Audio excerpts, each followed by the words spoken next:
తెలంగాణ రాజముద్ర రాష్ట్రగీతంపై వివాదం కొనసాగుతోంది. గతంలో ఉన్న అధికారిక చిహ్నంలో మార్పులు చేర్పులు చేయిస్తోంది కాంగ్రెస్ సర్కార్. వీటిపై సీఎం రేవంత్ ప్రత్యేకంగా దృష్టి పెట్టారు. రాచరికపు ఆనవాళ్లు రాష్ట్ర చిహ్నంలో ఉండొద్దని ఆదేశించడంతో అనేక నమూనాలను ప్రభుత్వం ముందుంచారు చిత్రకారుడు రుద్ర రాజేశం. తెలంగాణ సంస్కృతి సంప్రదాయాలు తెలిపేలా, అమరుల త్యాగాలు ఉట్టిపడేలా తెలంగాణ చిహ్నం ఉండబోతోందని ఇప్పటికే సీఎం రేవంత్ హింట్ ఇచ్చారు.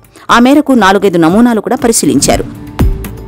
తెలంగాణ అధికారిక చిహ్నం నుంచి చారిత్రక చిహ్నాలు, చార్మినార్, కాకతీయ కళాతోరణం తొలగించడంపై బీఆర్ఎస్ పార్టీ చార్మినార్ వద్ద చేపట్టిన నిరసన కార్యక్రమాల్లో బీఆర్ఎస్ వర్కింగ్ ప్రెసిడెంట్ కేటీఆర్ ఈ రోజు ఉదయం పాల్గొననున్నారు.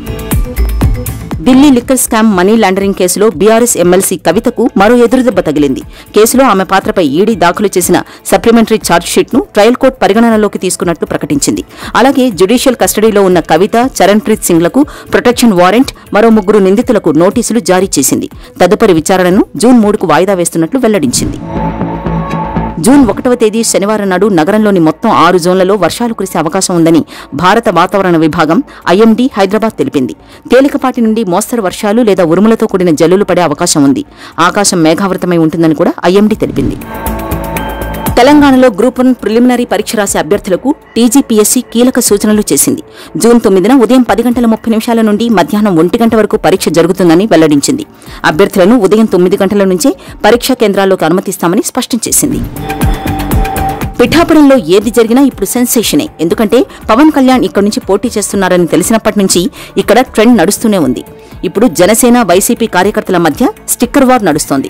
పిఠాపురం నియోజకవర్గంలో వాహనాలకు నెంబర్ ప్లేట్లకు బదులు పిఠాపురం ఎమ్మెల్యే గారి తాలూకా అంటూ పవన్ అభిమానులు బైకులు, ఆటోలు, కార్లపై స్టిక్కర్లు వేయించుకుంటున్నారు.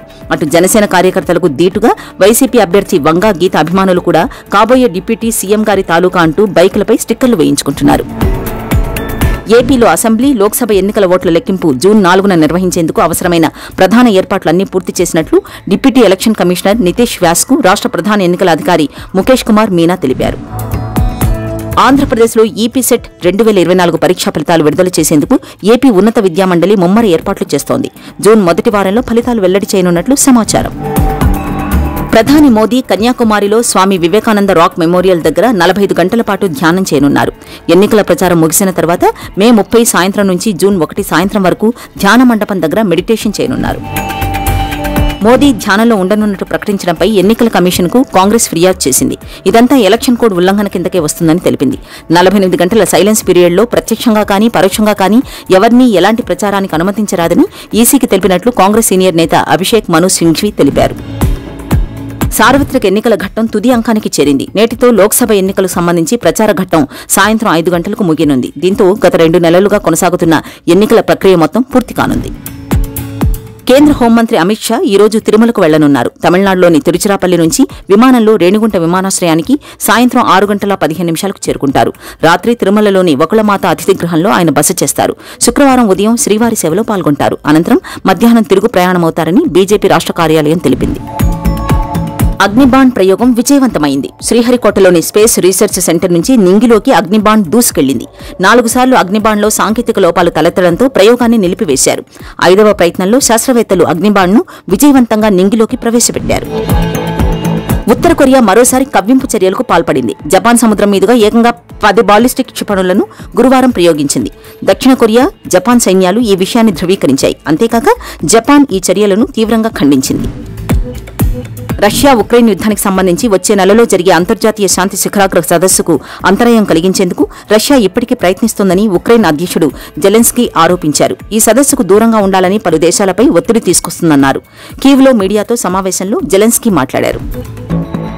భారత గ్రాండ్ మాస్టర్ ఆర్ ప్రజ్ఞానంద సంచలనం సృష్టించాడు. ప్రపంచ నెంబర్ 1 ర్యాంకర్ మ్యాగ్నస్ కార్ల్సన్ కు షాక్ ఇచ్చాడు. నార్వే చెస్ టోర్నమెంట్లో ప్రజ్ఞానంద కార్ల్సన్ పై ఊహించిన విజయం నమోదు చేశాడు. 18 ఏళ్ల ప్రజ్ఞానందకు క్లాసికల్ ఫార్మాట్లో కార్ల్సన్ పై ఇదే తొలి విజయం.